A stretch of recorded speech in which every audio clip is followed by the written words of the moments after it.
Hi friends, welcome to our channel. இன்னைக்கு நாம பார்க்க போறது சூப்பரான ஒரு கேக் ரெசிபி தான். வாங்க வீடியோக்குள்ள போலாம். ஒரு மிக்சிங் பவுல் எடுத்துர்க்கேன். அதுல முட்டையோட வெள்ளைக்கரு சேர்த்துக்கலாம். எக் ஒயிட் வந்து நல்லா பீட் பண்ணிக்கலாம்.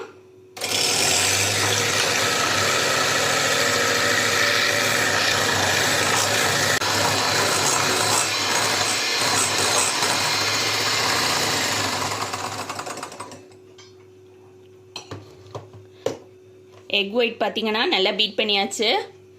இதில் முட்டையோட மஞ்சள் கரு சேர்த்துக்கலாம். இதோட அளவுகள் எல்லாமே நான் டிஸ்கிரிப்ஷன் பாக்ஸில் கொடுக்குறேன், செக் பண்ணிக்கோங்க.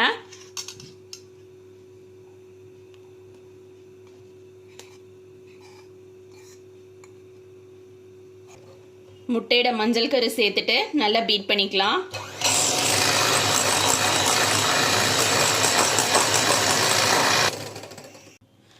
முட்டை நல்லா பீட் பண்ணியாச்சு. இதில் நம்ம சுகர் பவுடர் பண்ணதை சேர்த்துக்கலாம்.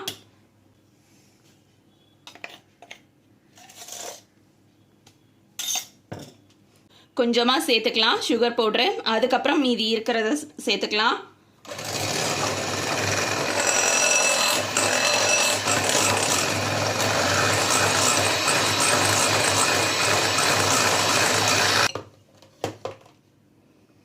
மீதி இருக்க சுகர் பவுடரையும் சேர்த்துடுறேன்.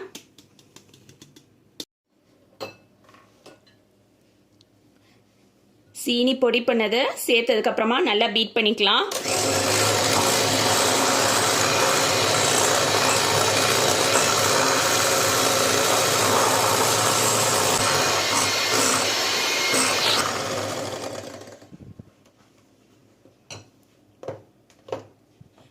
முட்டையும் சீனியும் பீட் பண்ணதில் கொஞ்சமாக சாக்லேட் எசன்ஸ் ஆட் பண்ணிக்கலாம்.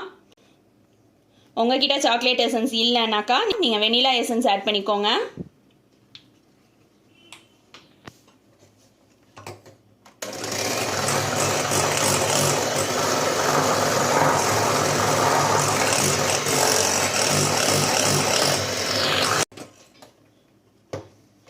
இந்த மாதிரி நுர பொங்குற அளவுக்கு அடித்ததுக்கப்புறமா நம்ம பீட்டரில் எடுத்துடலாம். இதெல்லாம் இதில் எண்ணெய் சேர்த்துக்கலாம். எண்ணெய் சேர்த்ததுக்கப்புறமா இந்த மாதிரி நல்லா கலந்து விட்டுக்கலாம். இதை ஒரு பக்கமாக வச்சுக்கலாம். ஒரு பவுலில் இந்த மாதிரி ஸ்ட்ரெயினர் வச்சுருக்கேன். ஸ்ட்ரெயினரில் கொக்கோ பவுடரும் மைதா மாவும் சேர்த்துக்கலாம்.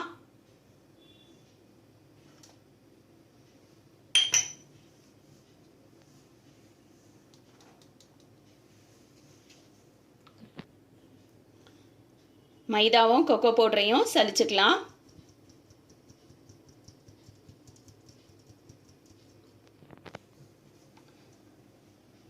நம்ம பீட் பண்ணி வச்சிருக்க முட்டை கலவையில் மைதா கொக்கோ பவுடரு கொஞ்சம் கொஞ்சமாக சேர்த்துக்கலாம். கேக் மிக்சர் பார்த்தீங்கன்னா ஒரு சைடாக கலக்கணும்.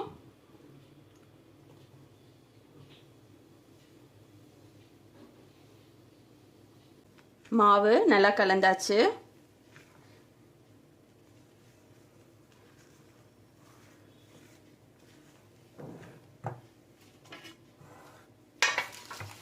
இது மாதிரி ஒரு மோல்டு எடுத்திருக்கேன், ஃப்ளாட்டான மோல்டு.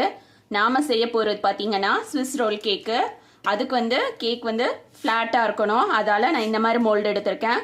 சப்போஸ் உங்ககிட்ட இந்த மாதிரி மோல்டு இல்லைனாக்கா நீங்கள் சாப்பிட்ற பிளேட் கூட எடுத்துக்கலாம். கேக் மோல்டில் பட்டர் பேப்பர் வச்சுருக்கேன். இதில் நம்ம ரெடி பண்ணி வச்சுருக்க கேக் மிக்சரை ஊற்றிடலாம்.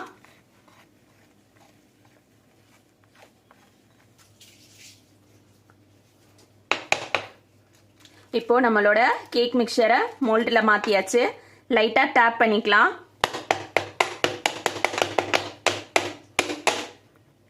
இதை வந்து நான் அவனில் வச்சு எடுத்துகிட்டு வரேன். அவனில் பார்த்தீங்கன்னா 170 டிகிரி சென்டிகிரேட்டில் 20 to 25 மினிட்ஸ் வைக்கணும். வச்சுட்டு நான் எடுத்துகிட்டு வந்து காட்டுறேன். இப்போ பார்த்தீங்கன்னா நம்மளோட கேக் வந்து ரெடி ஆயிடுச்சு. ஆறணும், சூடாக இருக்குது. ஆறுனதுக்கப்புறமா நான் காட்டுறேன். இப்போ பார்த்தீங்கன்னா நம்மளோட கேக் வந்து மோல்டுலேருந்து எடுத்தாச்சு. இந்த மாதிரி ஒரு கனமான சர்ஃபேஸ் ஒன்று எடுத்துக்கோங்க. கட்டிங் போர்டு அது மாதிரி ஏதாவது ஒன்று அதில் இங்கே வச்சுட்டு நம்ம பட்டர் பேப்பர்லேருந்து எடுத்துடலாம். இது திருப்பி போட்டுக்கலாம். திருப்பி போட்டுட்டு நம்ம பட்டர் பேப்பரை எடுத்துடலாம்.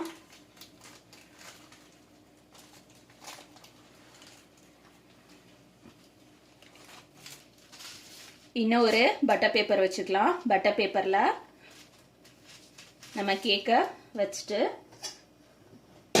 அதுக்கு மேலே நம்ம ஐசிங் தடவிக்கலாம்.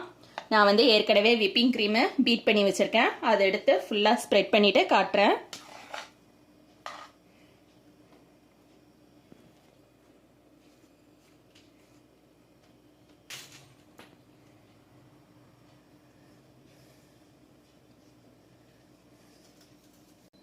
Whipping cream தடவியாச்சு.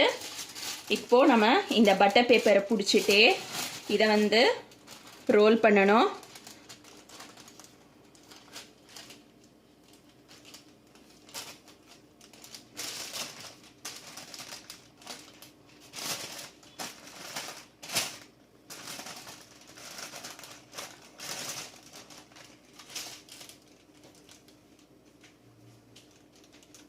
ஃபுல்லாக நான் ரோல் பண்ணிவிட்டு காட்டுறேன். ரோல் பண்ணதுக்கப்புறமா பட்டர் பேப்பரை வச்சு ஃபுல்லாக க்ளோஸ் பண்ணிடலாம்.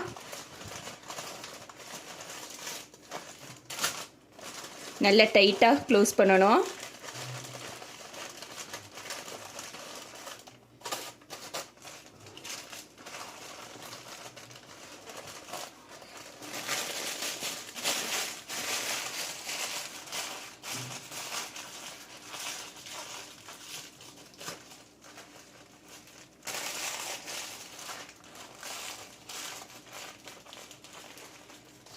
இந்த மாதிரி ரோல் பண்ணிவிட்டு ஃப்ரிட்ஜில் 2 மணி நேரத்துலேருந்து 4 மணி நேரம் செட் ஆகிறதுக்கு வைக்கணும். ஃப்ரீசரில் வைக்கக்கூடாது, ஃப்ரிட்ஜில் தான் வைக்கணும். வச்சுட்டு நான் எடுத்து காட்டுறேன். ஃப்ரிட்ஜிலேருந்து நம்மளோட கேக் எடுத்துகிட்டு வந்துட்டேன். ஓப்பன் பண்ணி பார்க்கலாம்.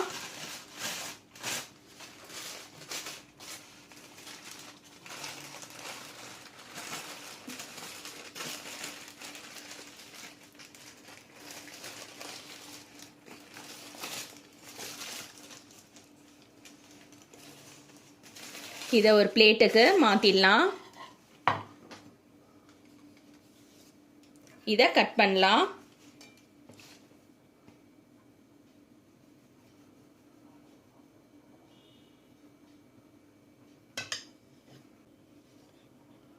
நம்மளோட ஸ்விஸ் ரோல் கேக்கு ரெடி ஆயிடுச்சு.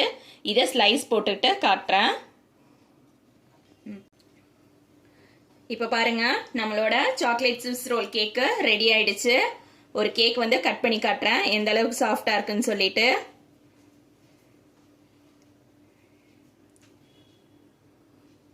சாஃப்டா இருக்கு, நல்ல ஸ்பாஞ்சியாகவும் இருக்கு. இதே மாதிரி நீங்களும் உங்க வீட்டில் செஞ்சு பாருங்க. தேங்க்ஸ் ஃபார் வாட்சிங்.